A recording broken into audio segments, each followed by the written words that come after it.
Warum wir aus diesem schönen Umfeld wieder wegziehen, erfahrt ihr in diesem Video. Wie ihr dem Intro entnehmen konntet, gibt es hier Neuigkeiten. Wer hier schon länger auf dem Kanal dabei ist, der weiß, dass wir vor knapp 2 Jahren nach Norwegen ausgewandert sind. Ich habe euch hier so ein bisschen die Gegend gezeigt, meinen Alltag, ein paar Sachen zum Vergleich Norwegen und Deutschland in dem Podcast Nordlichter, der auch hier unten in YouTube in der Liste drin ist, den ihr aber auch über Spotify oder so hören könnt. Ja, und jetzt gibt es eben die Neuigkeit, dass wir Norwegen wieder verlassen. Warum? Also, warum verlassen wir nach knapp 2 Jahren Norwegen, obwohl hier alles so viel besser ist und so viel schöner ist?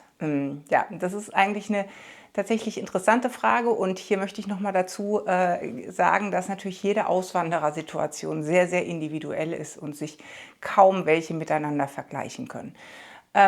Für uns sind hier 2 Sachen eigentlich interessant gewesen und auch gleichzeitig der Struggle gewesen. Also wir haben ja hier ein sehr schönes Haus gemietet. Wir haben, ich würde sagen, fast eine der schönsten Städte Europas. Also jetzt nicht im Vergleich mit Barcelona oder so, aber in so einem Kleinstadtcharakter mit ganz, ganz viel Wasser um uns drum. Wir haben hier Strände, wir haben hier Fjorde, wir haben hier Gebirge zum Skifahren, zum Wandern und eine fantastische Natur um uns rum, und trotzdem wollen wir zurück nach Deutschland. Warum? Also, es ist so, das hat man ja vielleicht auch teilweise schon in den Videos durchgehört oder auch mal in den letzten Folgen vom Podcast durchgehört, dass eben hier auch einige Sachen sind, die für uns nicht so stimmig sind. Jetzt kann man sich natürlich an die Sachen anpassen, was natürlich immer zu einer Auswanderung dazugehört, dass man sich adaptieren muss. Also man hat ja nicht das Beste aus beiden Welten, sondern man muss sich dann in diese Welt einbringen, in der wir uns jetzt befinden. Die Frage ist aber dann, will man das langfristig tun, wenn man einen Vergleich hat, oder möchte man es nicht? Und das war für uns die Fragestellung. Und nochmal einmal zurück, es war auch so, wo wir ausgewandert sind, haben wir uns gesagt, wir mieten dieses Haus für 2 Jahre und dann müssen wir uns entscheiden. Weil wenn wir hier bleiben wollen würden, dann wäre es eben so, dass wir ein Haus kaufen müssen, weil das Mieten in Norwegen einfach nochmal extrem teurer ist und nicht so sehr viel Sinn macht. Und ja, und an diesem Punkt standen wir jetzt Anfang des Jahres, zu sagen, ja, wie geht es denn jetzt für uns hier weiter? Die 2 Jahre sind fast um. Möchten wir jetzt hier ein Haus kaufen oder möchten wir jetzt lieber doch zurückgehen und wieder in Deutschland leben?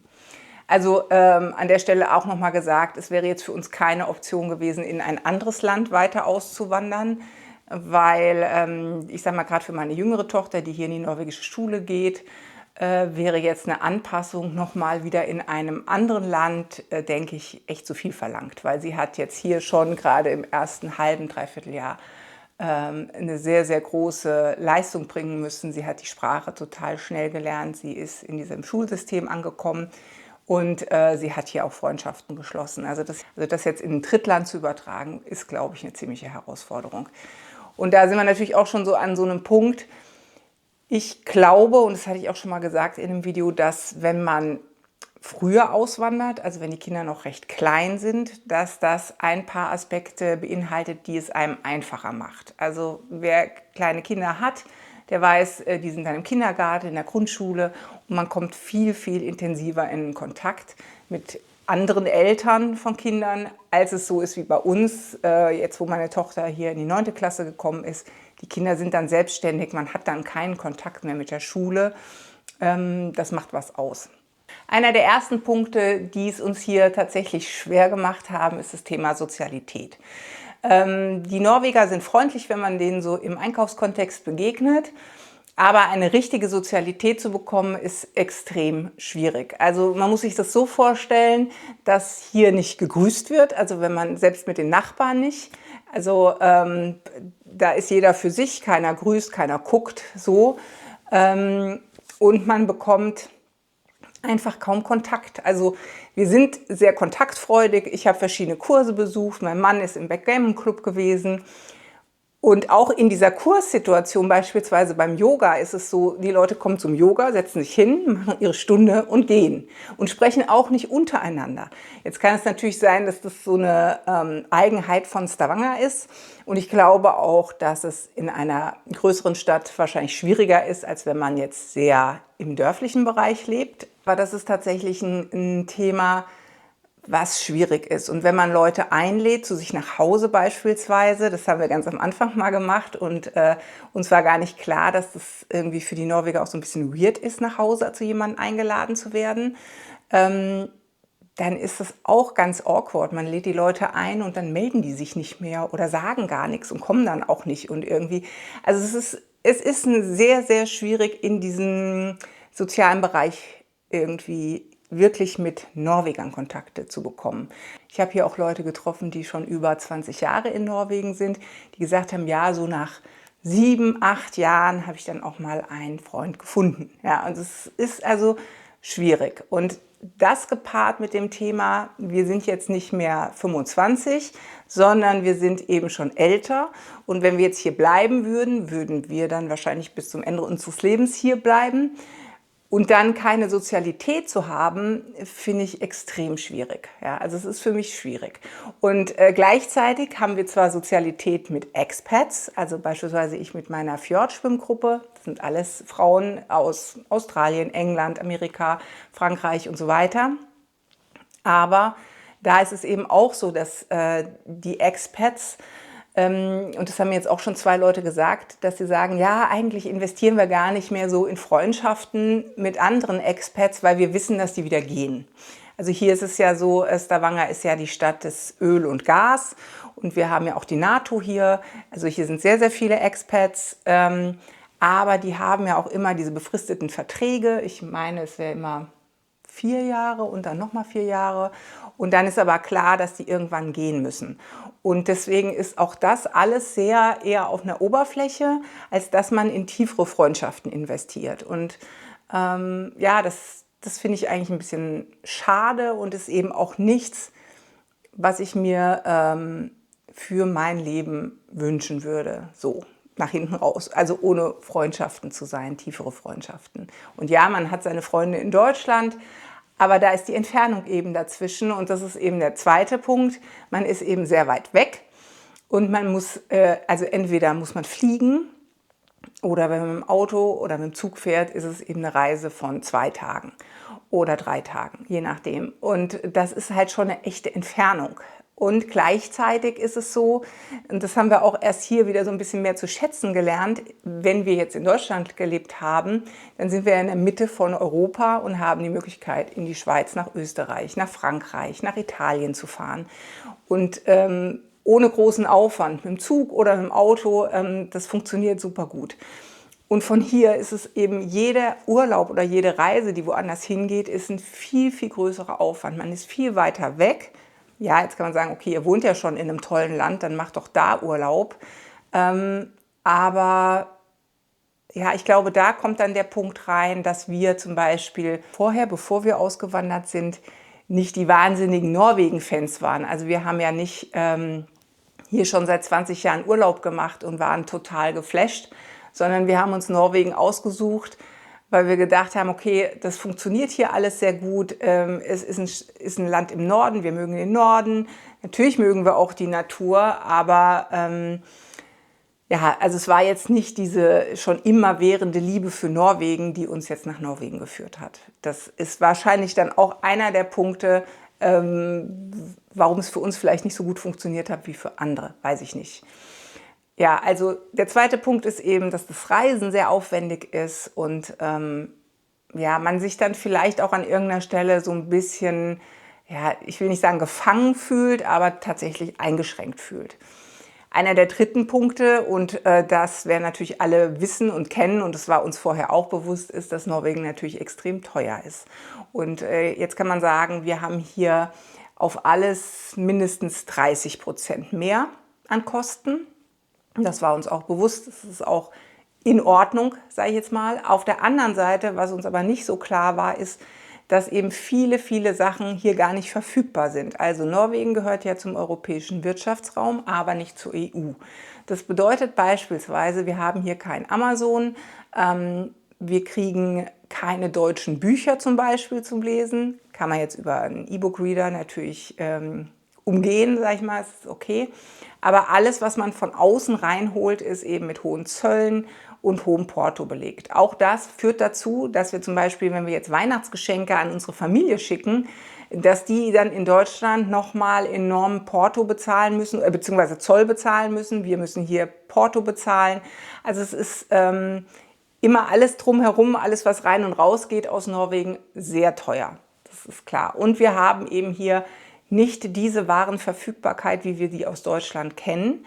Das bedeutet zwar auch, dass es auch okay ist, also weil wir kriegen hier auch alles, aber wenn man, glaube ich, das auch so ein bisschen gewöhnt ist über die Jahre und einem das auch irgendwie was wert ist, kann es einen eben auch nerven. Also ich kriege jetzt hier beispielsweise wenn ich jetzt für meine Kaffeemaschine so ein Ventil brauche, weil da was kaputt ist, dann dauert das ewig und dann kostet mich so ein kleines Ventil, was ich normalerweise irgendwie für vielleicht 5 Euro in Deutschland bestellen würde oder kaufen könnte, kostet mich dann hier mal locker gleich 40, 50 Euro mit Porto und mit irgendwoher und dann dauert es irgendwie 8 Wochen, bis es hier ist.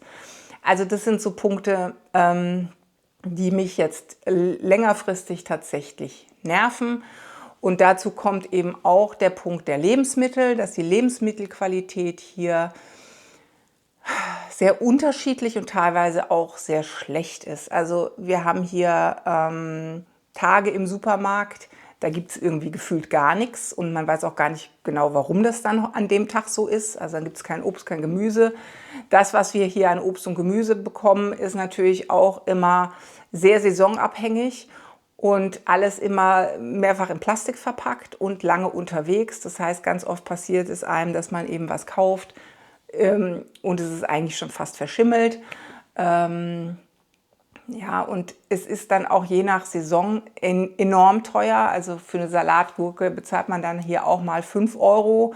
Oder ja, jetzt zum Beispiel gibt es Kirschen, ja, da kosten die dann halt 30 Euro, also im Kilopreis. Also es ist dann, ja, macht das Kochen schwierig. Und da ich jemand bin, der eigentlich gerne viele Rezepte ausprobiert, auch aus unterschiedlichen Ländern kocht, ist man doch sehr eingeschränkt.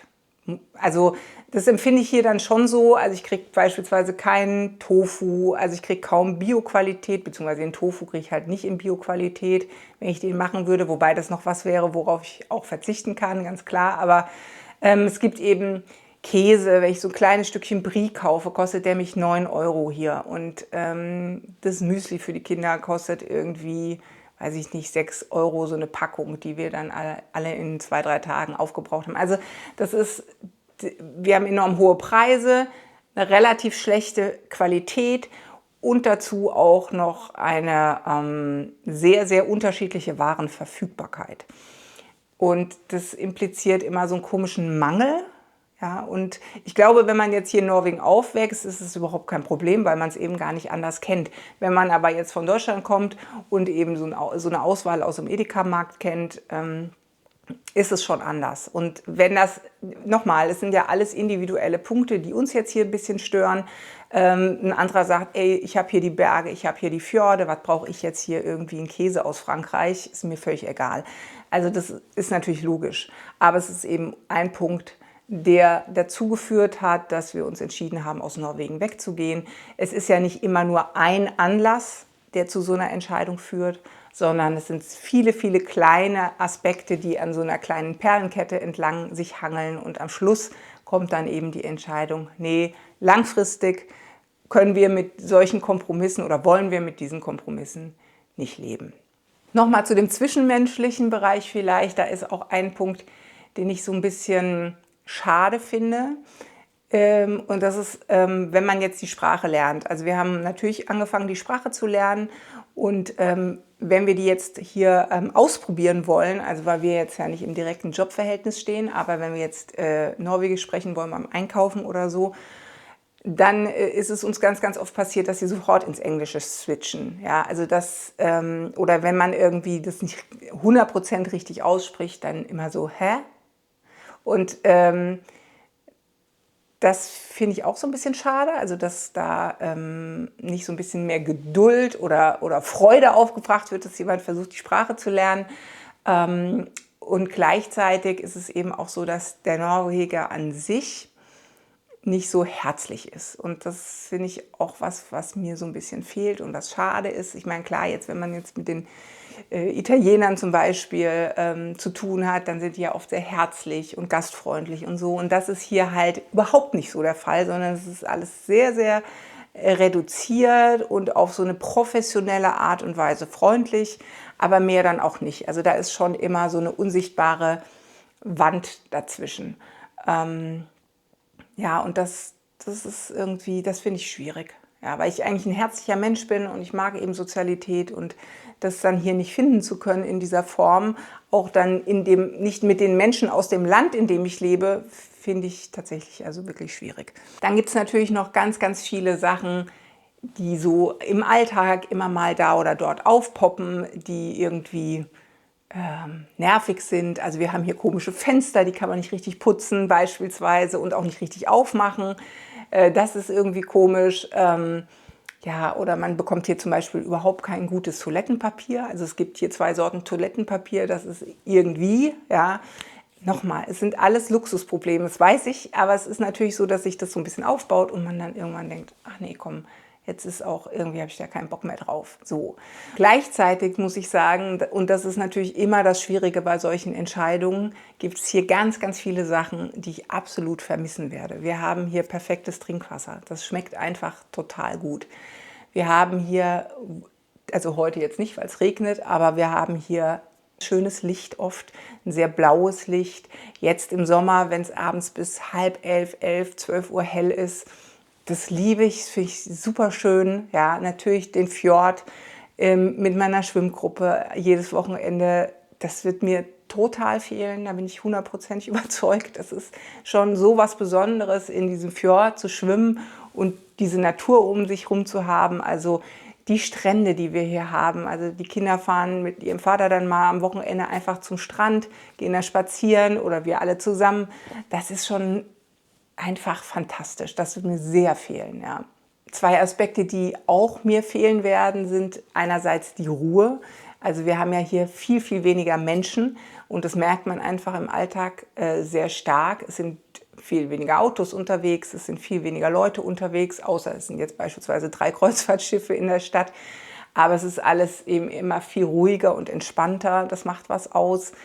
Beim Autofahren ist es zwar sehr rigide, also wir haben jetzt hier auf unserer Autobahn nur 90 als Höchstgeschwindigkeit. Und wenn man hier geblitzt wird, ist es halt auch richtig, richtig teuer. Deswegen fahren auch alle 90. Das hat aber, finde ich, zum Vorteil, dass das Autofahren sehr entspannt ist. Es ist immer sehr defensiv. Also es gibt wenig gefährliche Situationen, keine Drängelei. Das ist auch was ich hier sehr, sehr schätze. Und ja, und was ich auch sehr schätze, ist natürlich hier die Digitalisierung, dass ich alles an meiner Personennummer aufgehängt habe, dass ich alle Informationen mir jederzeit abrufen kann, ob das von der Schule ist, ob das ärztliche Informationen sind, ob ich, wenn ich jetzt hier im Finanzamt oder mit dem Einwohnermeldeamt kommuniziere, dann ist das alles immer innerhalb von maximal 24 Stunden erledigt. Also das ist auf jeden Fall was, wo ich sage, okay, wenn wir jetzt zurück nach Deutschland kommen, wird das jetzt sicher nicht so entspannt werden. Nochmal, man bekommt nicht das Beste aus beiden Welten und an irgendeiner Stelle ist eben eine Entscheidung zu treffen. Möchte man die eine Welt oder möchte man lieber wieder zurück in die andere Welt? Wir haben uns entschieden, wir wollen wieder zurück nach Deutschland, auch wissentlich, dass natürlich in Deutschland auch viele Sachen irgendwie nicht so toll laufen. Und hier eben vieles besser ist, auch wie jetzt beispielsweise mit der Schulsituation. Aber ja, wir haben die Entscheidung getroffen. Es geht für uns jetzt direkt im Sommer zurück, sodass die Liv praktisch zum neuen Schuljahr starten kann. Wir gehen auch nicht dahin zurück, wo wir herkommen, sondern haben uns jetzt da auch einen neuen Platz gesucht. Und ich glaube, wir freuen uns jetzt alle drauf. Und wenn wir vor Ort sind, werden wir sicher hier vieles in Norwegen vermissen. Aber es ist ja auch nicht aus der Welt. Wir können hier auch jederzeit wieder zum Besuch hinfahren, zum Urlaub hinfahren. Das ist okay. Wir haben eine fantastische Erfahrung gemacht und keiner aus unserer Familie möchte die missen, weil wir haben alle enorm viel dazugelernt. Wir haben den Mut aufgebracht, diesen Schritt zu machen. Wir haben eine fantastische Erfahrung gemacht. Wir haben viele Sachen gelernt. Wir haben einen anderen Blick auch auf Deutschland bekommen, für uns. Das ist also eigentlich auch ein spannender Prozess. Ja, wir haben ganz viel gelernt, auch über Deutschland durch die Brille von anderen, die eben aus anderen Ländern kommen, wie die Deutschland sehen oder wie die politische Entwicklungen sehen und so weiter. Auch super interessant.